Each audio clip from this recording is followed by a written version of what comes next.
వరంగల్. నేను ఒక మహిళ ఇంద్రమ్మ. నేను సార్ ఎమ్మడి తిరిగిన, సార్ మాకు బోర్ కావాలంటే సార్ మాకు ఇగో వాటర్ సప్లై చేసిండు. మరి తలకండ్ నుంచి సముద్ర తాండాకి పైప్ లైన్ చేపించి ఇగో గింతగాన 3 ఇంచ్ వాటర్ పడుతుంది. ఆ వాటర్ కి మేము 10 సంవత్సరాలు తక్లీఫ్ చేసినాము. ఈ సముద్ర తాండాలో చాలా కష్టపడినాము. 10 సంవత్సరాల ఆ పర్వతంలో మాకు ఒక చుక్క వాటర్ దొరకలేదు. మాకు సతాయించాలని సతాయించిండు. కానీ ఇప్పుడు ఏముందంటే మా తోట లక్ష్మి కాంతారావు సార్ మా సముద్ర తాండాకి గింత హెల్ప్ చేసిండు. గింత ఎంత ప్రజలు ఎంత మంచిగా నింపుకొని పోతుంది. ఇక మాకు ఇది వాటర్ మాకు ఫిల్టర్ వాటర్ లేక తాగుడు వాటరు.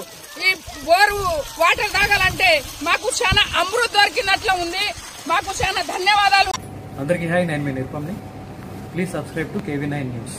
లైక్ చేయండి, షేర్ చేయండి, మా మిత్రుల్ని ఆశీర్వదించండి. థ్యాంక్స్.